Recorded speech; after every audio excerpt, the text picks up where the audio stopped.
More than one question in the Karen Read retrial leads to speculation on whether it plays in Karen's favor and whether the end is near. Twice came the questions from the jury room, several in the first round, asking for guidance from the bench. Hello again, everybody. I'm Gene Valdesenti. Good evening. I'm Patrice Wood. The jury spent their second full day behind closed doors. NBC 10's Katie Benoit was in the courtroom with what the group of 12 had to say. Katie? Gene, Patrice, the jury asked 4 questions. And when some of Karen Read's family learned what the questions were about, they seemed very relieved inside the courtroom. Let's stay tight. Yep.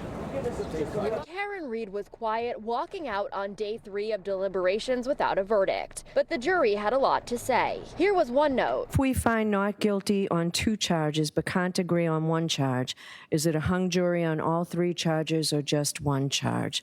Judge Beverly Cannoni ruled she would tell the jury that question was theoretical and could not be answered. Read has pleaded not guilty to 3 charges, including second-degree murder and manslaughter while operating under the influence of alcohol for the death of Boston police officer John O'Keefe. The group of 7 women and 5 men also asked what the time frame was for the lesser-included OUI charge. Cannoni told them this. You folks have all the evidence, and remember, it's only you who decide the facts in this case. Jurors were told videos of Read are considered actual evidence. Then there was this question. Does convicting guilty on a subcharge, example offense 2 number 5, convict the overall charge? That led to clarifications on the verdict slip, something the defense had been arguing for. Outside court, Read's father said this. I don't want to make any inferences or intimations from those questions. I mean, we're all reasonable people. You heard it yourself,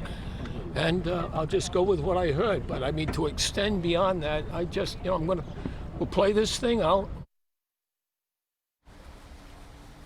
And the jury will have to come back tomorrow. If no verdict is reached tomorrow, there is no court on Thursday because of the holiday. Live in Dedham, Katie Benoit, NBC 10 News. All right, be sure to catch my daily debrief with Katie and our NBC 10 legal analyst. We do it every day after 5 o'clock. Posted on the NBC 10 WJAR YouTube channel. It also runs on NBC 10 News at 7, and I have it on the radio on WPRL.